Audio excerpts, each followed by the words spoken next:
nayebi que bozalaka ebele na banda kuna bino pona kolanda vraiment émission na bino bosepenango ezali mbata mukolo émission oyo permettra bino pona boye ba makanisi ya bandeko na biso ba yaya ba mama ba leki bandeko oyo balekana toujours na émission oyo pona ba décortiquer politique ya mboka na biso nazana sengo ndenge na koti côté nyonso bozali pona kopese la bino to solana bino par rapport ya politique ya mboka biso République démocratique du Congo. Lelo nazanga mo côté comme d'habitude naza toujours na mwana mboka le père Kubangila oyo azali au cadre ya union sacrée mais na minute oyo azana adhère na plateforme ya Ariette Wambu azape au cadre ya kati ya union sacrée na wuti koloba pe na de bonhomme na commune Matete aza très influent mwana mobali oyo kozali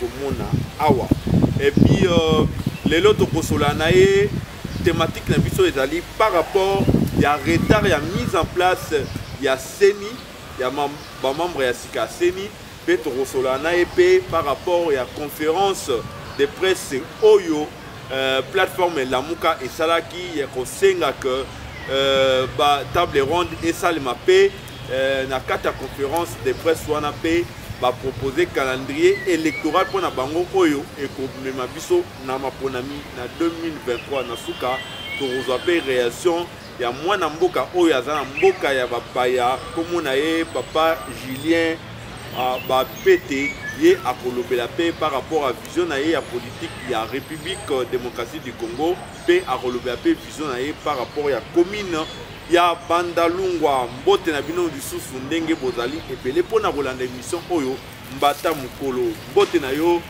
le père Kubangila. Oui, mbote matondi ni mbote na yo ndeko respect kadima pena tesio matondi pona confiance pe le cas de société ko pesa biso pona koleka na émission mbata mukolo émission oyo zo sala rage na minute oyo na engomba Kinshasa pe na mboka Congo pe émission oyo ekomi na confiance ya ba téléspectateurs, il y a ma chaîne, nous sommes pour la chaîne où il y a des Merveille TV, mais n'a profité de l'occasion pour nous payer sa banane à tenir son beauté, pour la confiance où il y a aussi la payer sa naï, pour la molobé na bango où il y a 2023 pour être basali des simingi na bango pour payer sa qui mandat où il y a dit yoangai tout tambo la ramine à connaître ma tête monique non lelo ma tête et bungisi et lambana yango ya kala pour na nini pour être tozwa bandeko par influence bapona ki batu oyo bazala ki dignité pe bongo na pesi susu ba jeune ya matete longoni parce que phénomène bombé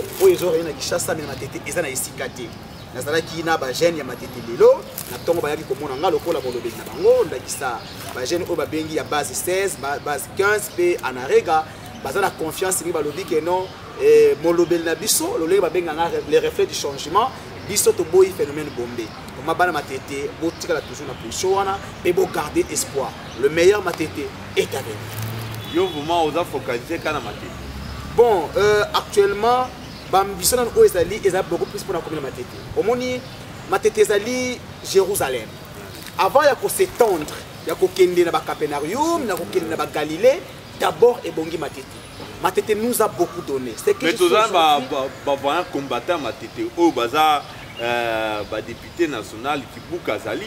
Non, Kibuka. Est-ce que yo vraiment au Koka? Non, Kibuka n'a pas Matete.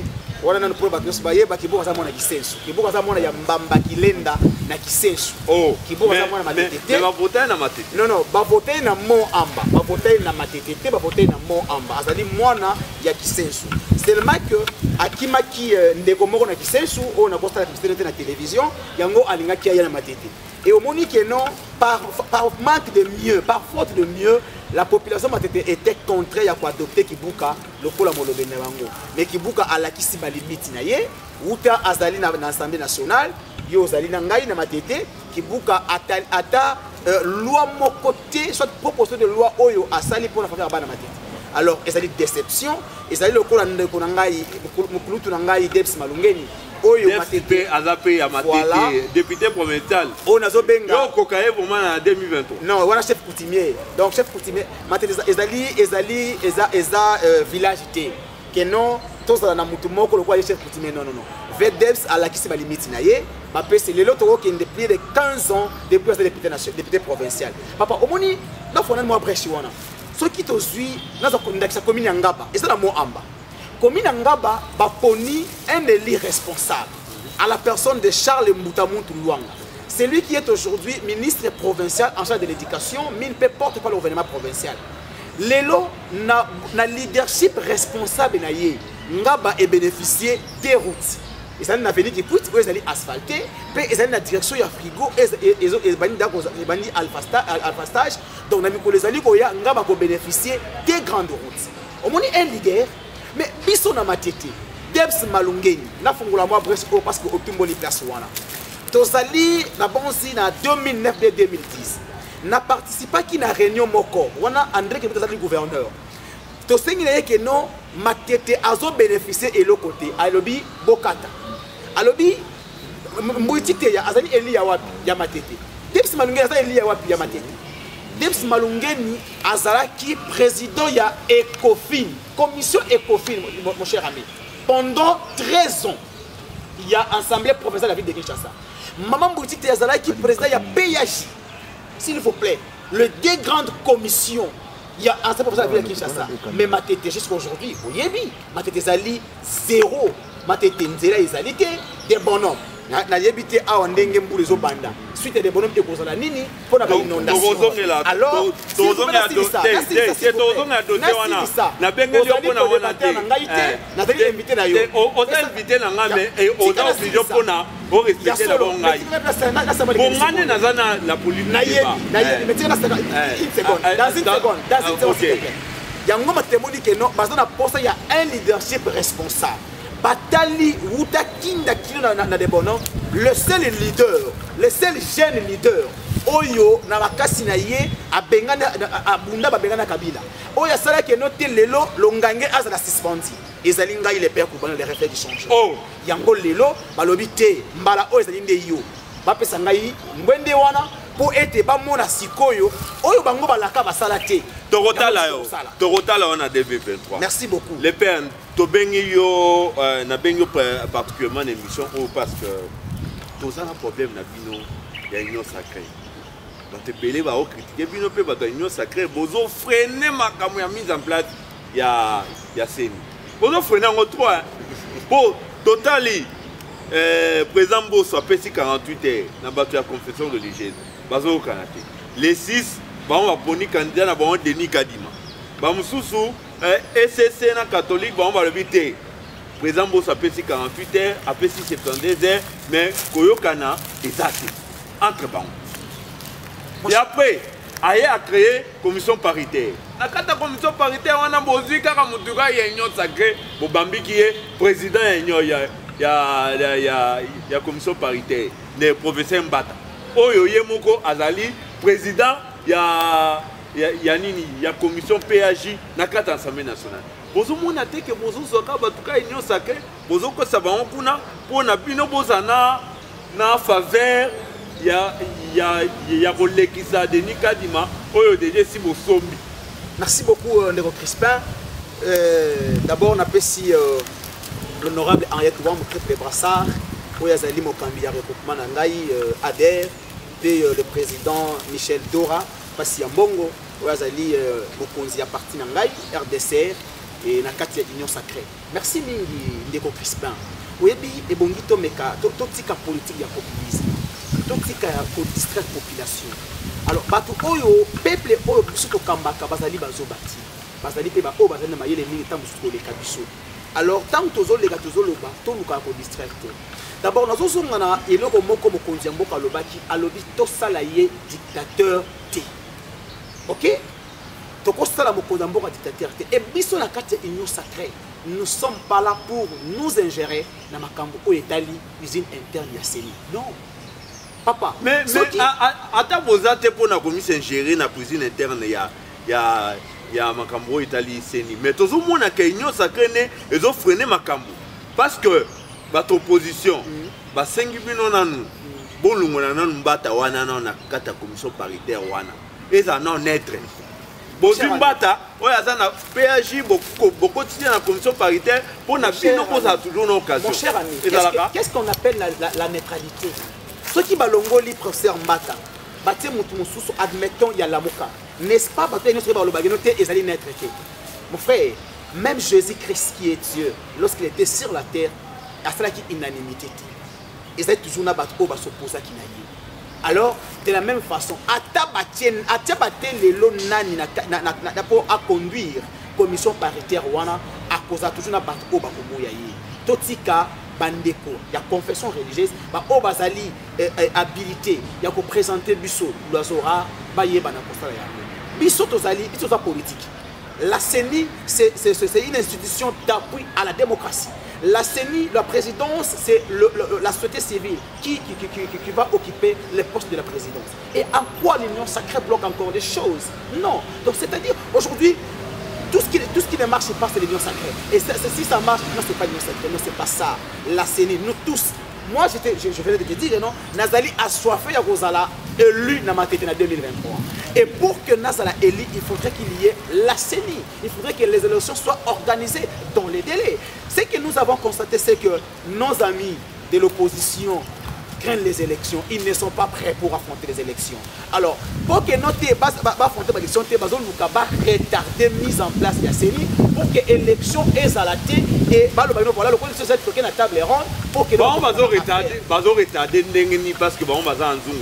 Mon cher ami, commission paritaire, vous en avez il y a l'Assemblée nationale, vous avez manigancé commission paritaire, il y a une opposition pour lancer appel à la Mouka Boya à Monique, vous avez déjà politisé déjà. Non, mon frère ami. Dans la commission mixte et paritaire, il y a des élus du FCC. Mais non, héritier de l'état des droits qu'il est, nous étions avec vous ici dans les années passées. Nous avons vu comment est-ce que Kabila a manipulé la CENI, comment est-ce que Kabila s'est imposé, comment est-ce que Kabila n'attendait personne. Mais aujourd'hui, comme Félix Tshisekedi, Azali Moutema Mounene, ou Azali héritier politique, il n'y a pas de Tshisekedi, Azali démocrate, aligné à s'ingérer. Voilà comment est-ce que commis. Est-ce que les lopes n'a pas de quoi à FCC? Par contre, dans l'élection de l'Union sacrée. La question, s'il vous plaît, la question d'Akissa. Nani a contesté qui avant 2018? Est-ce que Kabila Yokaki? Kabila nous a imposé malou ou l'église catholique avait même rejeté. Est-ce que mais aujourd'hui, par le fait que beaucoup de président Oyo, d'abord Azali Kinois, Congolais de père et de mère, et quelqu'un Oyo a milité pendant un bon moment d'opposition, Oyo a vendu Nap Moutou, Oyo a fait sa démocratie, a tiré la démocratie n'a défaut, papa est un Tshisekedi. Et les lots azotika Tana Moutou. Papa, il faut qu'on y avait Tshisekedi, parce qu'il est lent. Il est lent et il écoute tout le monde. Problème à Eza Félix Tshisekedi. Non, problème à Eza Nebino. L'Assemblée nationale. De l'Union sacrée, n'est-ce pas? De l'Union sacrée. C'est d'où? N'est-ce pas de l'Union sacrée? Il est l'initiateur de l'Union sacrée.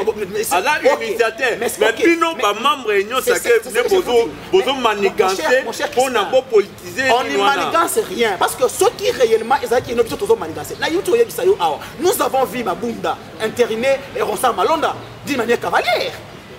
Eh monsieur, est-ce que, papa, Mbosso, est-ce que depuis ma déposé qui rapport wana, est-ce que Yoki Mbosso a convoqué plénière pour interner Nani Kadima? Mon cher, il faut que la distraction. Ton Monique Mabunda, n'est-ce pas, Inagosi, et tous ces FCC pendant que Mabunda était en train d'interner Rosa Malonda. Papa, il ne faut pas jouer de nous. L'FCC, je vous ai dit, l'FCC c'est comme l'Égypte. Vous savez, hein? Dieu avait dit aux Égyptiens et aux enfants d'Israël, les Égyptiens que vous voyez aujourd'hui, vous ne le verrez plus jamais. C'est comme l'FCC. L'FCC, c'est un serpent qui est déjà mort. Alors, Azon Misakara... Le FCC, c'est un serpent mort. Or, les besoins qui pouvoir, non, tellement la majorité, et c'est que travailler dans la FCC, vous savez, la coalition FCC. C'est une circonstance, mon cher ami. C'est une circonstance. Mais est-ce qu'aujourd'hui, l'FCC existe encore? Est-ce que toi qui es crispé quasiment, aujourd'hui tu peux descendre dans les Moamba, sans te dire que voilà, je suis réellement du FCC et les gens t'acclament. Mon frère ami, l'FCC, vous savez, hein, la culture juive, les gens de FCC, ce sont des gens à battre. Pourquoi? la situation que la RDC traverse aujourd'hui, c'est l'FCC. Ok, l'FCC nous a amené ce que nous sommes aujourd'hui, les systèmes Kabila. Et aujourd'hui, ils n'ont aucune leçon à nous faire. Laisser les enfants, les fils du pays, on va aussi pouvoir les lots pour que notre pays n'a bon port. Nous avons besoin de très bonnes élections en 2023. Et pour ce faire, il y a un moment que nous avons Totiki, Makambouana, la commission paritaire, Totiki, Makambouana, confession religieuse, qui va présenter un candidat qui a organisé l'élection au Nanou Ezalaki na Congo. Donc l'union sacrée n'est ni de près ni de loin dans tout ce qui se passe dans l'Assemblée nationale, moins encore dans tout ce qui se passe dans il y a sous-composante confession religieuse. Vraiment, bon, mais un peu que l'on a vu sur l'Angambouana. Bisous, tu as la différence, c'est-à-dire tu as sur les pas, il y a FCCT, mais bisous, tu as frayer un propre chemin. Où est-ce acceptable? Mais les Congolais, même dans le FCC, ils vont t'acclamer. Ok. Bouti Rolanda Ndenge, les pères Kubangila Outi Koloba, par rapport il y a retardement, il y a mise en place, il y a ces. Mais les pères Kubangila, quand on a même cadre, tout le monde va la mouka pe basali pe conférence de presse. Tout le monde ndeko Muzito, nandeko Martin Fayulu, le président élu mais non proclamé. Ah bon? Le président élu mais non proclamé. Ça c'est l'autoproclamation. Mais qui est non, comment tu dois rectifier? Non, tu dois le rectifier. À la président élu. À la président élu n'a pas peuple congolais mais non proclamé. Non. Papa, nani est censé proclamer l'élection pour le élu. C'est la CENI, n'est-ce pas? Mais en quoi Martin Fayulu est le président élu? Il a été proclamé par qui? Mais il est le président élu par le peuple congolais. Ah bon? Toi tu l'as élu? Et le peuple l'a élu. Mon cher ami, il y a un seul président au Congo. Baloba Keno, na esanga moko ezaka na nkoi moko. Na esanga ya Congo, nko ezali Obe Félix Tshisekedi Antoine Tshilombo. Martin Fayulu, c'est notre opposant. Martin Fayulu, c'est un Congolais que nous admirons bien et il joue bien son rôle. Mais Martin Fayulu, il n'y a qu'un seul président élu légalement et légitimement. Il s'appelle Félix Tshisekedi Antoine Tshilombo. Point barre. Ok. La conférence de presse au Baoutou Rosala, ils ont dénigré le président élu Martin Fayulu. Non, mais c'est Martin Fayulu. Président élu Martin Fayulu. Attends, ils ont dénigré. Ils ont quitté. Non, mais la conférence de presse, vas-y. Vas-y. Yo ça la calme. Ok. Mituna yangai. Très calme. Réponse na yo. Comment s'agiter? Non. On a continué à dossier il y a la mouka. Non, même pas. Ah, ça calme. Bassa conférence de presse a proposé un calendrier électoral. Bon à Bango, en janvier déjà 2023, il faut déjà convoquer le corps électoral. Et là déjà convoqué. Mon cher Crispin, on a déjà convoqué. Moi je suis légaliste. En janvier, mais Bilo Bozo frené. Mise en place, il y a Seni Mopoulou, Mininga, calendrier électoral et Rubimaka. Mais là, il y a un calendrier électoral proposé par la Mouka. Monsieur Crispin Kadima. Non, laisse-moi d'abord rectifier quelque chose. En fait, je vais faire le correcteur parce que aux autres Bakeno, tous ont retardé mise en place Yasseni. N'est-ce pas le président de l'Assemblée nationale avait écrit dans la coordination à la Mouka pour que nous débattions membre de la Seni. Qu'est-ce que la Mouka a dit? N'est-ce pas on a écrit à l'FCC? Qu'est-ce que l'FCC a dit? Pendant que la Mouka a sorti d'Abatunaïté, pendant que l'FCC a sorti d'Abatunaïté, qui retarde le processus? C'est l'union sacrée? Mon cher ami, il ne faut pas qu'on soit battu le coup. Mais dans la conférence, le lobby bozo politisé, boycotter na bango la Mouka parce que va constater que bozo politisé. Non, récemment, s'il vous plaît, ce qui la Mouka a tindi animateur na yena seni. N'est-ce pas la politique? Est-ce que tu as dit que dans l'union sacrée, il y aura que dans CENI, il y aura que les gens de l'union sacrée? Ceux qui vont être président, il y a confession religieuse. En quoi la CENI est-elle politisée? Mon cher ami, ça c'est la distraction. Il ne faut pas prendre des Congolais pour des petits enfants. Donc on a eu CENI est politisée. Non, mais en quoi la CENI est politisée? Est-ce que tu peux me démontrer en quoi la CENI est politisée? Mais les bozos soient déjà Mbata, voter dans la commission. Ah, la commission, c'est ça qui... La commission, on a voté Mbata. Moutou, oyo, azana nzungu, la carte de l'Assemblée nationale, mais la commission paritaire. Olé bozwa na commission paritaire, na bozwa na commission paritaire, bozwi opposition, bozwi société civile, bozwi bosangisi bango nyonso basa commission paritaire. Mais bino bozwi ka na commission paritaire bobami mbata. Mbata ye moko aza président ya PH. Non. Mbata zawana te. La muka sana raison pour ça conférence de presse. Mbata zawana te pona ko désigner ba candidat oyo c'est oyo est assemblée à interner. Non. Et d'abord internement il y a ba candidat c'est le plénière il y a assemblée nationale Batouba ba kosala yango. Ce n'est pas les individus mon cher ami. Mais si l'FCC et la Muka est dans l'assemblée nationale qu'ils attendent jour il y a et ba convoquer plénière, c'est alors que ba s'opposer. À quoi dis-moi mon frère. Est-ce que Mbata yem ba candidat ba animateur atindi bango pour que non assemblée nationale interner? Non. Mais les pères vous parlez là. Vous pouvez sauter premier. Vous sautez le premier, vous avez un calendrier. Tu n'es pas mon collémataire, tu es journaliste. Oui. Je suis censé répondre à tes questions, n'est-ce pas? Oui. Laisse-moi l'état de répondre alors. Est-ce que tu peux me laisser l'état? Oui, ok, d'accord. Donne-moi une seconde, je te donnerai 10. Oh, ok. Merci. Mais c'est Mbata. Qu'est-ce que la loi nous dit? Ce qui est non, nakati ya sous-composante moko. Et que boyokani ezalité. C'est alors que batiaka commission mixte et paritaire pour que non bas statuer et bango bakotika rapport. Mais la commission mixte et paritaire wana au lobby mixte et paritaire, il faut position les ala. L'opposition va boyi. Ba moni que bon politiser déjà. Non, mais ceux qui va boyi, mon cher ami, ceux qui va boyi. Lorsque bon, c'est pas une hypothèse que je prends, c'est pas aussi un exemple que je prends. En 2006, Herbiso to boyaki kokene na programme pour être dans le baki non. Est-ce que Yango est arrêté le processus? Papa, le Congo ne peut pas s'arrêter parce qu'il y a un groupe d'individus qui veulent bloquer la machine. Non. Alors, moi j'ai conseillé.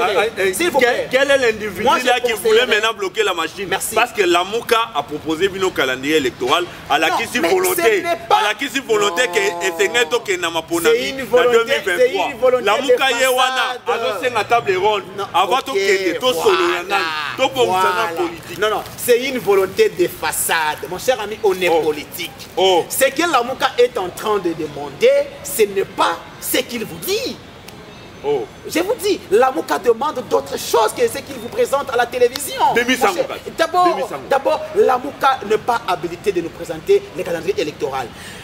La seule institution censée représenter le calendrier électoral, c'est la CENI. Non, il propose. Non, il propose. C'est une proposition. Non, la proposition ne peut pas être extra-parlementaire. Si je crois que non, il y a mon ami Ados Ndombas qui est député national. Mais comprends cette proposition. Papa Sango Ados Ndombas a eu l'Assemblée nationale. Lorsque Noël Tchani a proposé la loi sur la congolité, n'est-ce pas Ntingi Azwaki et Yango et Yaki n'ensemble et Yango et débattu en 6 septembre. Mon cher, c'est une proposition, c'est à prendre ou à jeter. Mais ça ne peut pas être extra-parlementaire. Bazwa proposition wana et il y a une Assemblée nationale, bataille yango et les appels à bisoter, soit à proposer à CENI pour que notre total, en 2023, il y aura élection. Que mon grand frère Martin Fayoum et mon grand frère, comment il s'appelle, Adolphe Mouzid, que je respecte beaucoup, qu'ils se préparent pour baser là-bas interlocuteur direct dans Bisso, et que les meilleurs gagnent. Mon cher, les Congolais ont tant souffert avec la politique de Kabila. Les Congolais aujourd'hui ont besoin d'avoir des institutions fortes et des institutions fortes comme le président Tshisekedi. Aujourd'hui, le pacifié pays. Le dialogue n'a rien résolu dans notre pays. Dans le but de dialogue, mais à condition que les calendriers et les processus électoraux, les cycles électoraux soient respectés. On ne peut pas dialoguer pour retarder davantage les processus électoraux. Parce que nous devons retarder sous mais tout le monde et la population matétoise va continuer à regroupir. Il faudrait que l'élection est en 2023 pour qu'il y ait de vrais élus. Alors de vrais élus comme merci. Nous. Élection en 2023, Nenga Outukoloba. Julien Bapete, Azamboka Wapaya, à lobby par rapport, il y a vision à la politique, et puis vision au Yazanango par rapport, il y a commune à Bandalungwa, tout ça a nos réactions par rapport à l'Okoana. Vision Nangai, na politique Yamboka na biso, nazali komona pour l'instant volonté et chef de l'État oyo affiché pour un changement pour faire bouger Makambu Namboka. malembe malembe biso photo accompagner mokonzi ya mboka pona ko pérenniser ba action na ye azali komene na mboka pona mboka ebonga asali ba action ebele mais eza kosenga accompagnement ezali biso peuple soki ya mabe ezali toloba et puis to proposer tolobi nzela oyo ezali malamu te mais ba piste ya réflexion oyo biso tomoni ekoki kosunga mboka yango oyo topesi na bakonzi pona to kamba ekolo na biso na ndenge esengeli na ko yiba mwa maloba epai ya sango na bosolo na politique ndenge alobaki 61 ans après mboka na biso ezali malamu te nazalaki wana sur place namoni nasali constat ya makambo ebele na mboka na biso voilà pona mokusi vision na ngai ezali wana accompagnement il faut to accompagner chef de l'État et tout proposer et puis tout un changement de mentalité to linga mboka na biso soki to lingi mboka na biso to pesi mboka na biso chance parce que toza na mboka moko munene oyo ezali bato ebele bazali ko envier yango donc biso soki totiki yango na abandon eozalaka foti na biso moko mutu moko akoki koya kobongisela biso mboka azali te kaka biso moko tobanda biso moko bongo baninga bakoya nsima bapesa biso maboko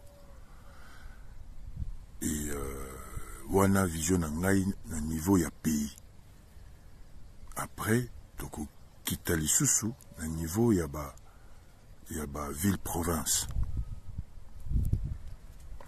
na ba niveau ya ville province tozali komona pe ba effort oyo tata mokonzi ya ville province ya Kinshasa azali kosala le gouverneur Gentini Ngobila Mbaka tosunga pe na yango na kokota un peu na niveau ya ba élection tant nazo kota na niveau ba élection na nikolo baboy pona ngai étant notable ya commune ya Bandalungwa ba élection oyo ezali nécessaire importante pona mboka na biso bandako démarrer ezali ba ETD alors ba bengi yango ba entité territoriale décentralisée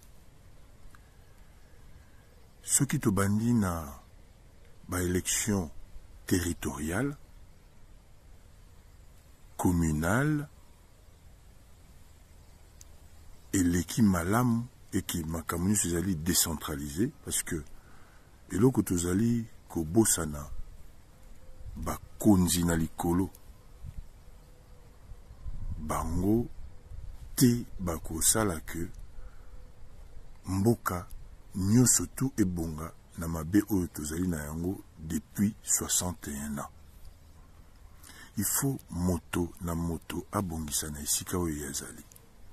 Par là, na yingi koloba que ce qui na chaque commune il y a ba province na biso nyonso tu et que tozali na ba bourgmestre ou bazali responsable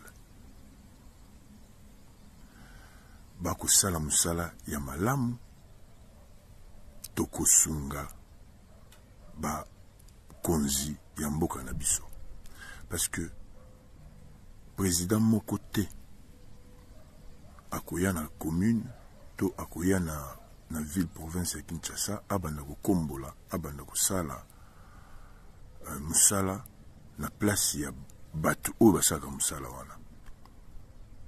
Gouverneur moko pete akoya na commune voire même na province na ye asala musala oyo ezali ya yete. Bango musala na bango ezali ko apporter ba moyen. Ba pesa ba moyen pona biso ba oyo batikali plutôt ba koka kosala musala na bango na ndenge sengeli.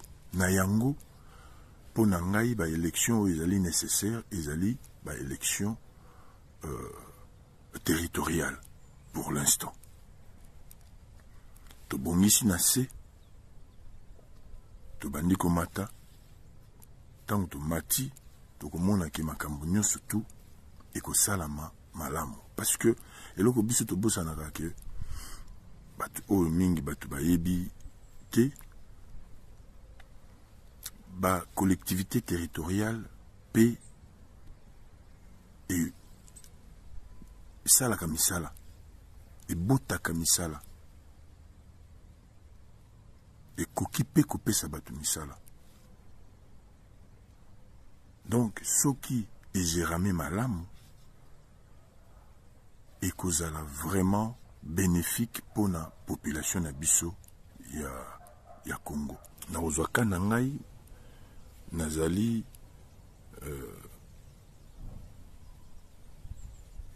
mutu ya commune ya Bandalungwa.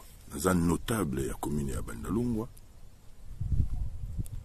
Na lingi soki moyen pesami et puis tozali komi pesa ba moyen na koma bourgmestre ya ville na ngai ya naissance Bandalungwa.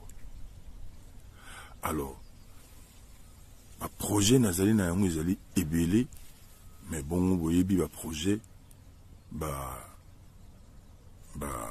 balobaka yango boyete ba projet balobaka yango devant ba électeur mais nakoki kopesa bino ba grande ligne na ngai oyo ezali que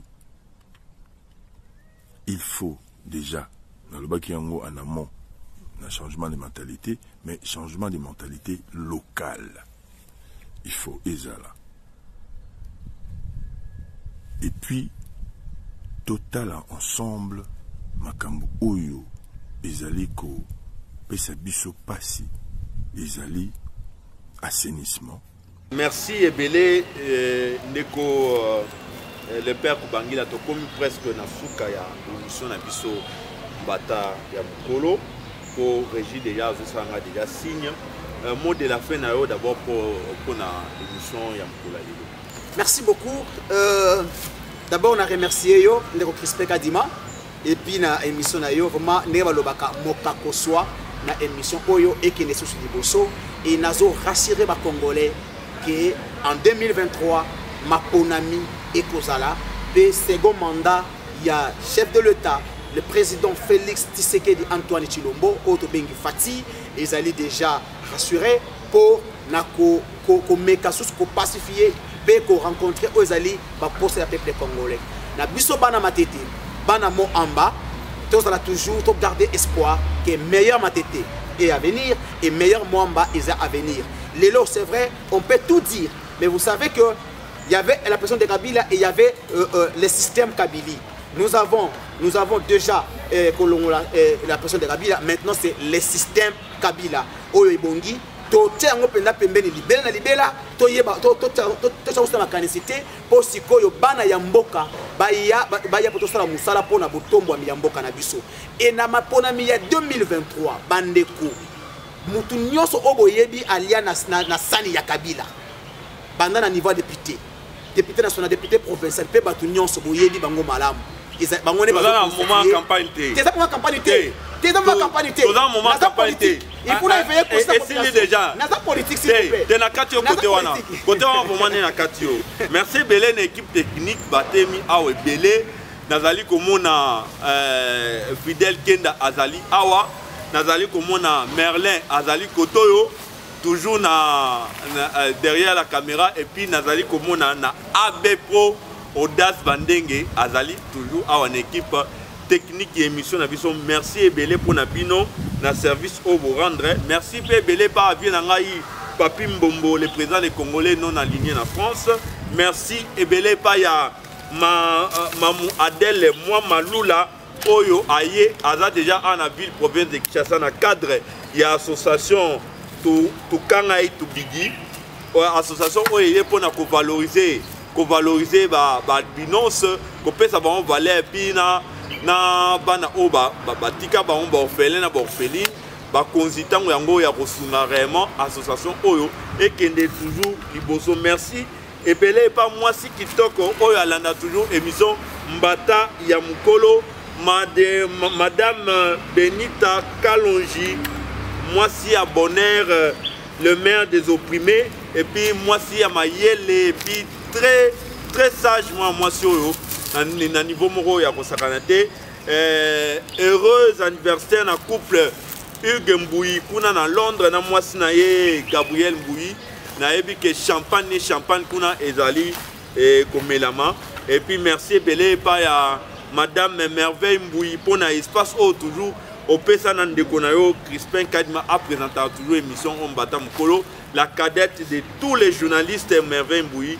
Merci et belé et pas ya Francis Mpanya, bien en Francis Mpanya, merci pas bien en Tieni Lubamba, président Chaleur Francesco Smanto, na ebi que calamité ba matériel mususu nengo prometa kinga ezali koya pona émission Oyo ezala complet na ba caméra professionnelle ndenge outi vraiment koye bisanga yi tokomi na suka ndenge na yebisa bino ndeko le faire kubangila simana mpo.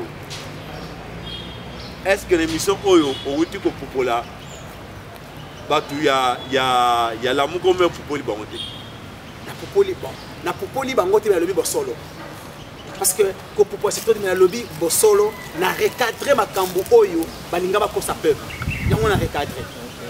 OK, émission si